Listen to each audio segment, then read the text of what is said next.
I do welcome you to our computer class, lesson 2 on Microsoft Excel. Welcome back, welcome back. So now today we are going to learn in this video features of electronic spreadsheet software, features of electronic spreadsheet software. So what are the features that are found in spreadsheet softwares? So now, number one feature we have in spreadsheets, we have what we call a workbook. A workbook. So what do we call a workbook? I'm your friend Ahebwa Martin, Palmops Foundation. So a workbook, this is a collection of multiple worksheets in a single file. A collection of multiple worksheets in a single file. That is a workbook. Then we have a worksheet. This is a single page of a workbook. It is an equivalent of a work area in Microsoft Word. A worksheet is made up of rows and columns which intersect to form cells. Worksheets are labeled sheet 1, sheet 2, sheet 3 by default. So meaning that we have a lot of sheets in Microsoft Excel and they are always labeled with Microsoft with sheet 1, sheet 2, sheet 3. They are always down there at the end near the start button. So worksheets, this is a single page of a workbook, meaning that if we have a book and we call that book called a workbook, then inside the workbook we have what we call a worksheets. In a simple way, I think we have got it. So as how we have page 1, page 2, page 3, here in worksheets we don't have those pages only. We have sheet 1, sheet 2, sheet 3. I think you've got me. Let's continue to the feature number 3, columns. Columns. These are vertical lines which run through the worksheets. The vertical lines which run through the worksheets, meaning that they run from north to south. So worksheet columns are labeled by letters A, B, C, D, E, which are displayed in gray buttons across the top of the worksheet. So they are labeled using A, B, C. So those columns we find A, B, C, they are called columns. Then we also have another feature called rows. Rows are horizontal lines across a worksheet. Horizontal, they run from east to west, east to west. So they are always labeled using numbers. So we have 1, 2, 3, 4, 5, and the rest. So which are displayed in gray buttons across the left of the worksheet. So these are some of the features I want you to get into your mind in spreadsheets. Then we have another feature number 5, a cell. A cell. This is an intersection of a column and a row. An intersection of a column and a row. Each cell on the spreadsheet has a cell address. It has what we call a cell address. A cell address is a unique name of a cell. It is given by the column letter and row number. E.g., we have A1, A1, meaning that A1, A is the column name, then 1 is the cell name, is the row name, meaning that this cell is called A1, an intersection of a column and a row. I think you've got me. So cells can contain text, numbers, formulas, etc. These are what we feed in the cells. We feed their texts, we feed their numbers, we also feed their formulas. Then we also have another feature called the range. Range. It is a group of adjacent cells defined as a single unit. It is a group of adjacent cells defined as a single unit. A range address is a reference to a particular range.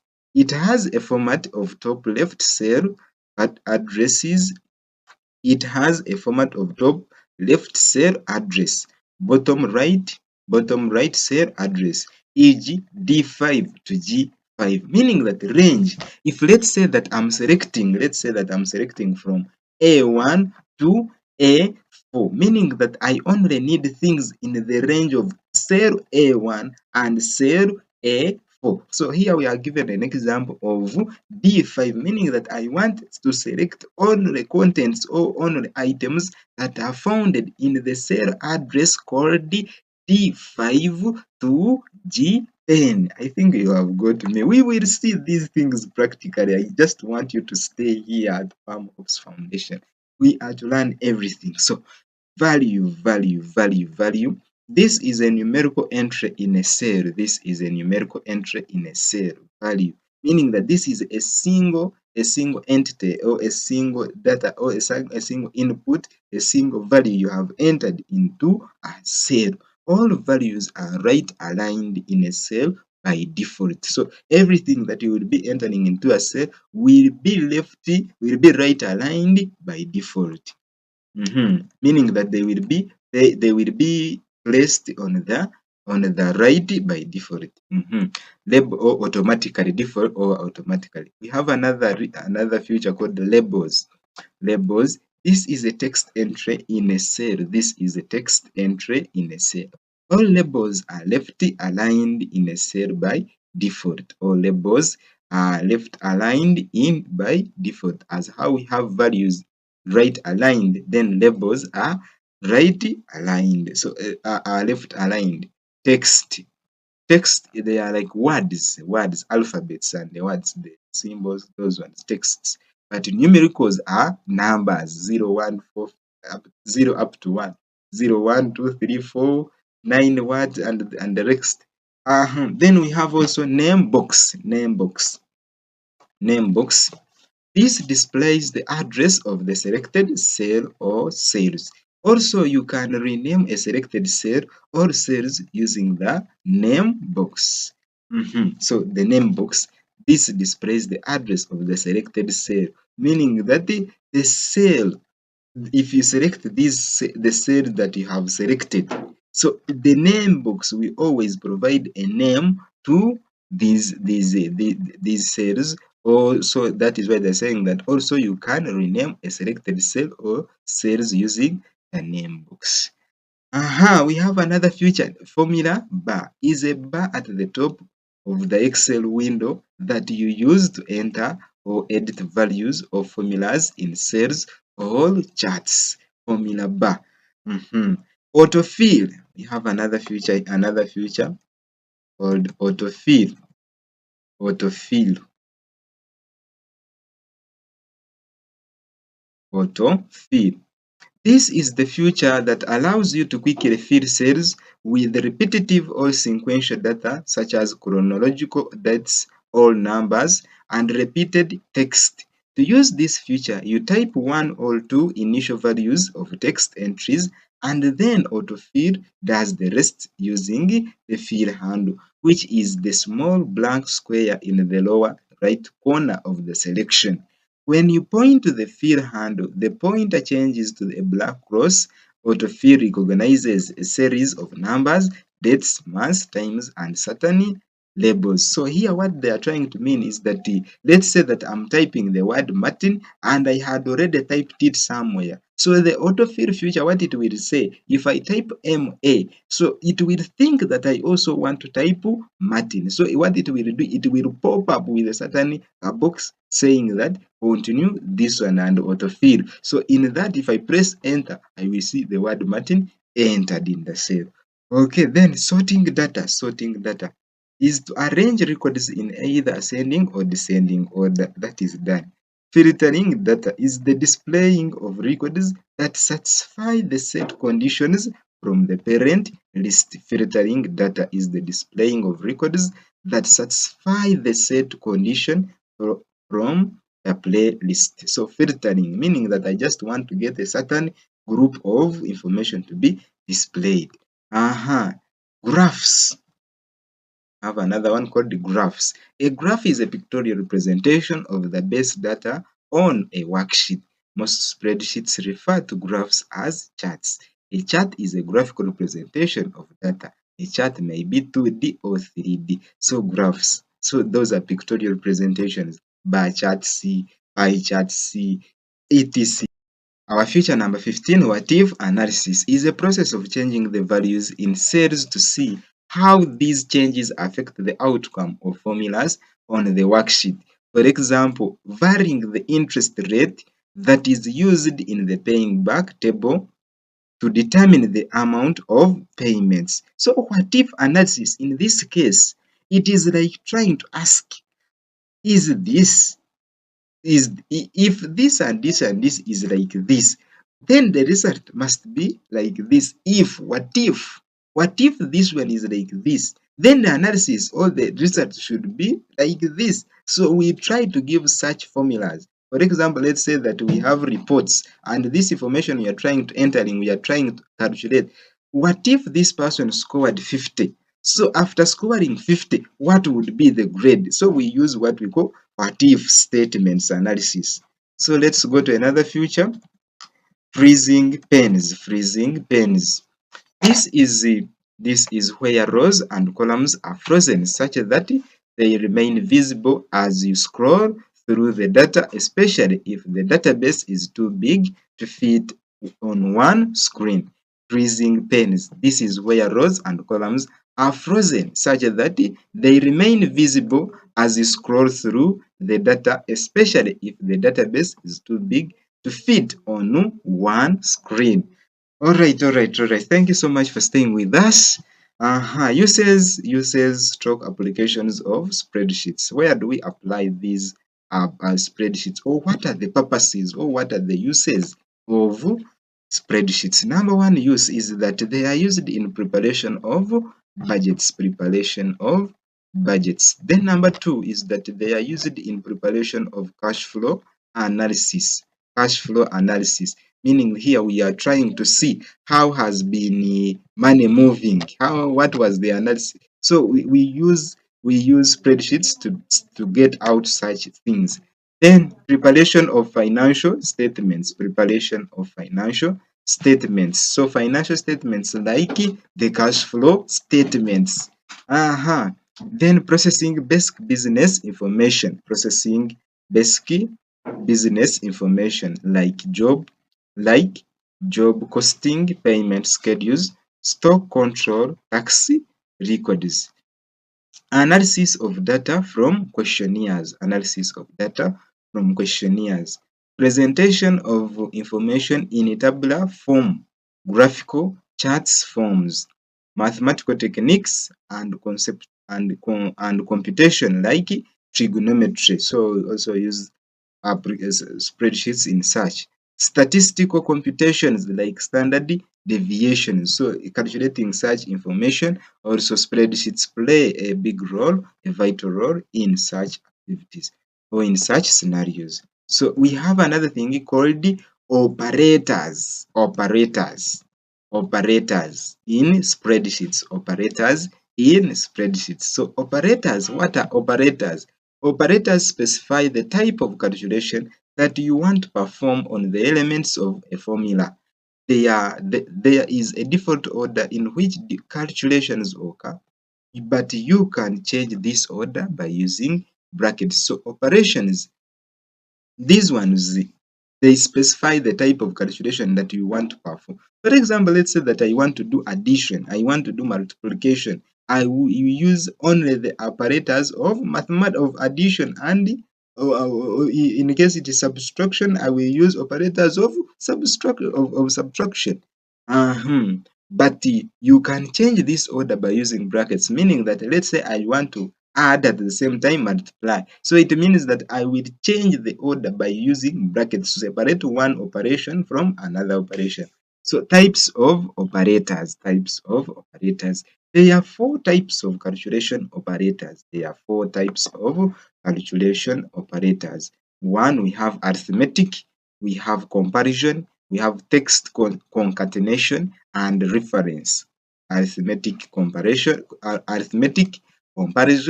text concatenation, and reference. So let's see these things in details. Arithmetic operators. These are used to perform basic mathematical operations such as addition, subtraction, division, or multiplication.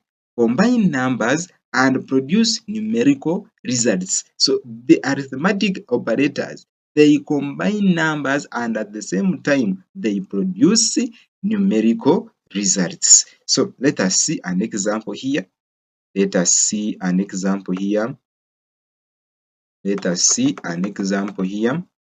Example, plus this plus sign, this one, meaning that this one, this plus sign, addition, 3 plus 3 minus the sign here, minus sign, then subtraction, meaning that I am subtracting 3 minus 1, negation minus 1, times asterisk, which means that I'm multiplying 3 by 3. So if I'm dividing, I use a forward slash division, which means division. 3 divided by 3. Percent sign, I use this symbol of percent. So percent, 20%. Oh, let's say that I'm squaring. So exponentials. So I use this caret, this symbol here. So exponential 3 with that caret, then 2, or 3 power 2.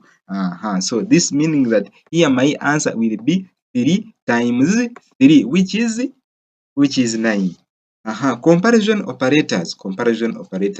These are used to compare two values and the result is logical value, either true or false. So in comparison operations, for example, comparison operators, meaning that example equals sign equal to. So A1 equals B1, greater than sign, greater than A1, A1 greater than B1, less than, this is less than, we are having a symbol here, A1 less than B1, greater or equal to, greater than or equal to. I think you are seeing it here, how it is looking like, greater or equal to. So they are saying that A1 greater or equal to B1. Then we have less than or equal to. So less than or equal to.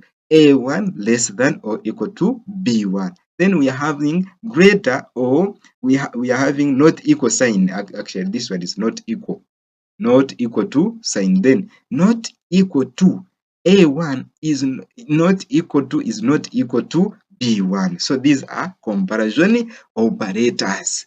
We are going to be seeing them practically as how we will be dealing with practical side. Then we have cell references. A cell reference is an address given to a particular cell or group of cells on a worksheet. E.g., we have A2, B6, B3. So I told you that this is a column name, whereas this one is a row name. The combination makes a cell. A cell reference is an address given to a particular cell or group of cells in a worksheet.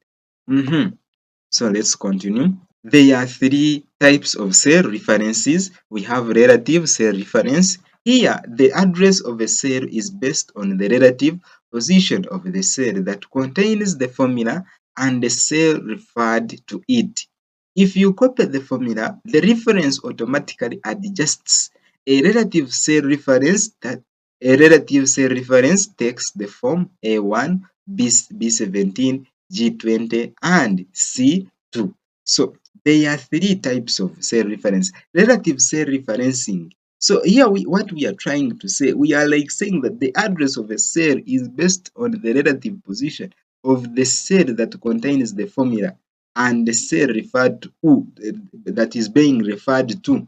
So we are saying that if you copy the formula, the reference automatically adjusts. Meaning that if you make changes in the original formula, then there is some adjustment that are made in the reference. For example, let's say that I was like saying that A2 to A7, but now I'm saying that A2 to A5, meaning that my reference will change. I think you have got me. A relative cell reference takes in the form like this: A1, B17, G what, and this.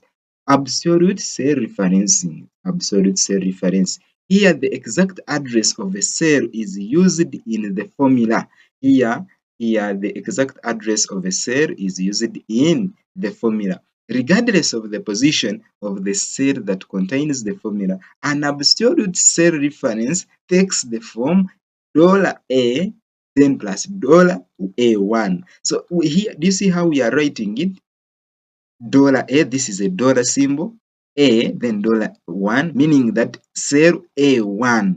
then comma, we are having another cell D6, but now to show that this is absolute cell referencing, we use a dollar to separate this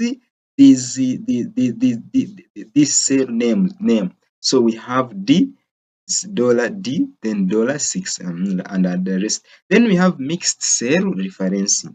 Mixed cell referencing. So mixed cell reference, this is a type that uses both relative and absolute cell references at once. It may use an absolute column reference and a relative row reference or vice versa, e.g. $G17, meaning that this is cell G17. But now with the mixture of relative cell reference and absolute cell reference. So we have B, $14, D, $2, and $E2. So this is the end of our lesson. Thank you so much for staying with me. Thank you so much. I really do love you.